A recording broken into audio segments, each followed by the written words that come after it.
আজকে আমি আমাদের মুসলমানদের বর্তমান একটা অবস্থা, একটা দুরবস্থার কথা বলতে চাই।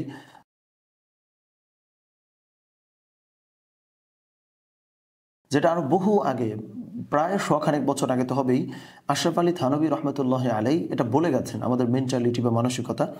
এটা নিয়ে আজকে আমি একটু আলোচনা করতে চাই। তো সেটা হইল, মানুষ মানে মুসলিমরা বর্তমান যুগে যেটা করছে সেটা হইল, অন্যের জন্য তারা তাকওয়া অবলম্বন করে, নিজের জন্য তাবিল করে। এটার মানে কি? মানে হইল, সহজ করে যদি বোঝাই, অন্যের জন্য আমরা বিচার করি, নিজের জন্য করি ব্যাখ্যা। তাবিল মানে হচ্ছে ব্যাখ্যা, আর তাকওয়া মানে হইল যে কোনো কাজ করার আগে ওই আল্লাহ সচেতনতার সঙ্গে বিচার করে, আল্লাহ এটা আমি কি করতেছি, না না এটা করা উচিত না, এটা আমি কিভাবে করতে পারি। এই যে যে ধরেন চিন্তা, ঠিক আছে? তাহলে আমি কি বলতে চাচ্ছি, যে কিছু একটা করে ফেলার পরে ব্যাখ্যা দিয়ে যেটাকে আমরা জাস্টিফাই করার ট্রাই করি, ওইটাকে বলা হয় হচ্ছে তাবিল। আর কিছু একটা করার আগে বারবার প্রতিনিয়ত ভয় পাওয়া, না না এটা আমি কি করতেছি, ওইটাকে বলা হয়েছে কি তাকওয়া।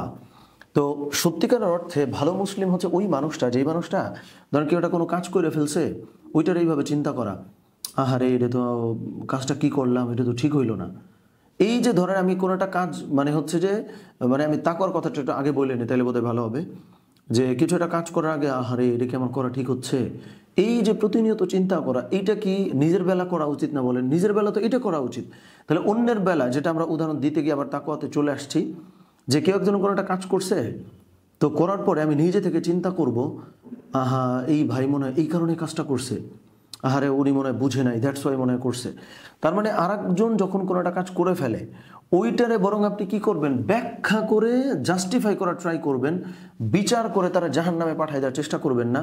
কিন্তু নিজে যখন করবেন, মানে আমি যখন করব, তখন আমার উচিত হইল তাকে অবলম্বন করা, বিচার করা, মুসলিম হয়ে কিভাবে আমি এই কাজটা করলাম।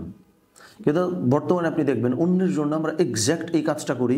কোনো মানুষের সাথে দেখা হইলে, আরে কেমনে ওই কাজটা করছে, তারপর আর একজনকে তাকওয়াবান হোক সে, এইটা নিয়ে আমরা খুব বদার্ড, খুব দুশ্চিন্তা করি। নিজের বেলায় কোনো হুঁশ নাই, কোনো খবর নাই। নিজের ব্যাপারে আমরা করি কি, ব্যাখ্যা বিশ্লেষণ করে ওইটারে বৈধ করার চেষ্টা করি। সো এইটা খুব স্যাড একটা ব্যাপার। এই ব্যাপারটা মূলত আমি একটু স্মরণ করাই দিলাম। তো আল্লাহ সুবহানাহু ওয়া তাআলা আমাদেরকে আরও সতর্ক থাকবার তৌফিক দান করেন, অন্যের ব্যাপারগুলো আরও বোঝার তৌফিক দান করেন। আমিন। আসসালামু আলাইকুম ওয়া রাহমাতুল্লাহ।